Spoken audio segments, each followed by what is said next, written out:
Տաշիր քաղաքի մայր եկեղեցին է։ Սամվել և Կարեն Կարապետյանները Տաշիրում կառուցեցին նորանկախ Հայաստանի առաջին եկեղեցին։ Նոր էր իրենց 1-2 տարում, պարտք զգացին Հայաստանում, Տաշիր քաղաքում առաջին եկեղեցին կառուցել։ Եվ կարող ենք ասել Հայաստանում, հայաստանցի ծնունդով այն եզակի գործարարներից են, էլի եմ կրկնում, միգուցե միակը, որ առաջին շահածը վաստակածով իրենց ծննդավայր Տաշիրում Սուրբ Սարգիս եկեղեցին կառուցեցին։ Ազգային բարերար Սամվել Կարապետյանը դեռ 25 տարեկան էր, երբ որոշեց, որ ինքն ու ընտանիքը կկառուցեն եկեղեցին, եւ շատ արագ Կարապետյան եղբայրների խոսքը գործ դարձավ։ Կարապետյան եղբայրները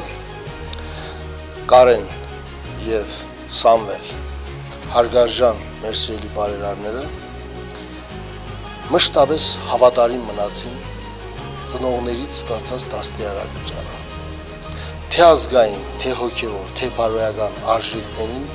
մնացին հավատարիմ ու կարճած, երբեք մեկը մյուսի հետ չշփոթեցին, այլ իրենց ողջ կյանքի գործունեության ընթացքում առանձնագի հարգանք ու սեր, հոգատարություն ցուցաբերեցին այս արժեքների նկատմամբ։ 1995 թվականի ամռանը եկեղեցու հիմնադրման օրհնության կարգը կատարեց ամենայն հայոց հայրապետ Գարեգին առաջինը։ 5 տարի տևած բարդ եւ ծավալուն շինարարությունն առաջին հերթին ժողովրդի հավատի ու հայ եկեղեցու նկատմամբ հոգեվոր արժեքների վերականգնումն էր։ Տաշիրի Սուրբ Սարգիս եկեղեցու օծումն արդեն կատարեց Գարեգին II կաթողիկոսը 2000 թվականի աշնանը։ Մենք պարտական ենք այս քաղաքի երկու ակտիվ հայորդիների։